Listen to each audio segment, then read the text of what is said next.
Welcome back. Today, we are taking a look at the most brutal battle from the Eastern Front during World War II, Battle of Stalingrad. On June 22, 1941, 3.8 million German soldiers crossed the Soviet border. Operation Barbarossa has begun. Adolf Hitler's planned invasion to conquer the Soviet Union. In the early stages of Operation Barbarossa, the German forces achieved remarkable success. They swiftly captured the Baltic states, parts of Poland, and advanced deep into Ukraine and Belarus. The Soviets were caught off guard by the ferocity and scale of the invasion, leading to significant territorial losses. For a brief time, German Army Group Center was at the gates of Moscow, threatening Stalin's regime. But with the help of the Russian winter and poor German logistics, the Soviets managed to push them back.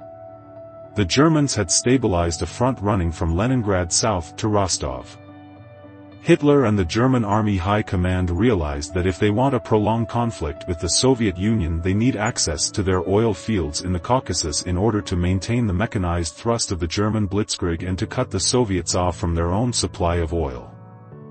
The task of capturing the Soviet southern oil fields was given to Army Group South, which was composed of the 6th Army, 17th Army, 4th Panzer Army and 1st Panzer Army. The operation was to be called Fall Blau, or Case Blue. But before it started, Hitler decides on a new plan of attack. He splits the Army Group in two. Army Group South A, under the command of Wilhelm List, was to continue advancing south towards the Caucasus oil fields with the 17th Army and 1st Panzer Army. Army Group South B, commanded by Maximilian von Wakes, was to move east towards the Volga River and Stalingrad with Friedrich Paulus's 6th Army and Hermann Hoth's 4th Panzer Army. On June 28, 1942, Case Blue begins, the Army Group South A, taking Rostov-on-Don and penetrating deeply into the Caucasus, while Army Group South B was slowly moving towards the Volga. The Soviet High Command responded to this offensive by forming the Stalingrad Front with the 62nd, 63rd, and 64th Armies, under Marshal Semyon Timoshenko. While the initial Soviet response to Operation Case Blue was to maintain an orderly withdrawal to avoid massive troops encirclements, on July 28, Stalin issued Order No. 227, ordering that the defenders at Stalingrad would take not one step back.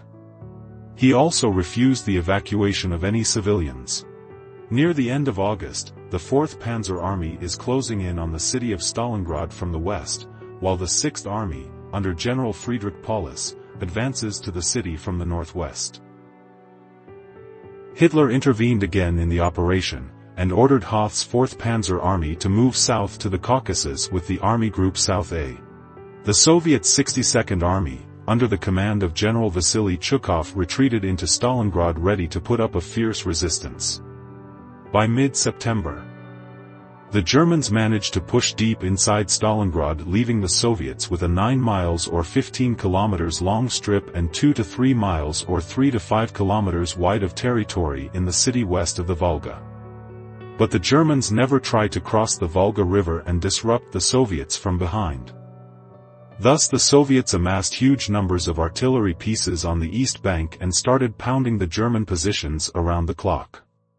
But the relentless German attack on the city continuously drained German reserves from the troops that are holding the flanks of 6th Army, which are already stretched thin, while the Soviets stood firm in what territory they held in Stalingrad, constantly sending reinforcements across the Volga. The flanks are covered poorly by the Hungarian 2nd Army and Romanian 3rd Army north of Stalingrad and the Romanian 4th Army to the south. These troops are under-equipped and outnumbered in their sectors. While the Germans struggled to take the last bits of Stalingrad, the Soviets were planning their own offensive against the weak Romanian and Hungarian troops to the north and south of the city. The offensive was called Operation Uranus, planned by the generals Georgy Zhukov, Alexander Vasilevsky and Nikolai Voronov. The goal of the operation was to break 6th Army's flanks from the north and the south and to encircle Stalingrad with all 250,000 Axis soldiers in the city. After massing over 1 million men, 1,000 tanks, 13,000 artillery pieces and 1,500 aircraft on the east side of the Volga, On November 19, 1942, the offensive begins with deep penetrations in the north and the south, routing the Romanian and Hungarian troops. The counteroffensive utterly surprised the Germans, who thought the Soviets incapable of mounting such a large-scale attack. By November 23 the two prongs of the attack had linked up at Kalach, about 60 miles or 100 kilometers west of Stalingrad, cutting off the German Sixth Army. After the encirclement, the commander of Sixth Army, General Friedrich Paulus, proposed to Adolf Hitler to try to break out from the encirclement to the west, but Hitler denied the request and ordered Paulus to hold the city at all costs. Furthermore, he promoted Paulus to the rank of field marshal, to convince him to fight to the death due to the fact that no German field marshal had ever surrendered. With the onset of winter and the lack of supplies inside Stalingrad, the last chance for the Sixth Army to survive. It's an offensive from the west under Field Marshal Erich von Manstein called Operation Winter Tempest, trying to relieve Stalingrad.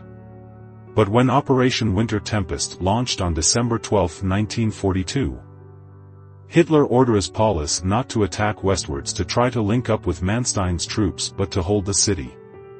11 days after Manstein's assault begun, his army was unable to breach the Soviet front and reach Stalingrad due to heavy Soviet resistance and a lack of proper supplies, and was forced to retreat. The Soviets begun Operation Saturn in order to destroy the pocket of resistance in Stalingrad. The winter cold froze the Volga River and allowed the Soviets to bring men and equipment in the city over the ice for a final blow, and on January 31, Paulus disobeyed Hitler and agreed to give himself up. Him and 22 other generals surrendered to the Soviets.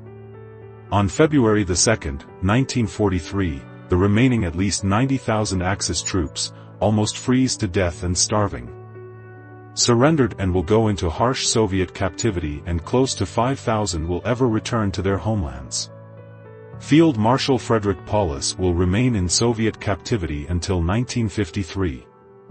The aftermath of the Battle of Stalingrad was haunting. The city was reduced to rubble and countless lives were lost.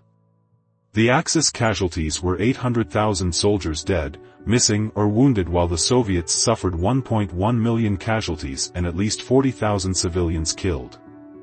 The survivors, soldiers, and civilians alike, carried the physical and emotional scars for the rest of their lives. Thank you for watching, and if you found this video educational and interesting, please hit the like and subscribe button. Have a great day.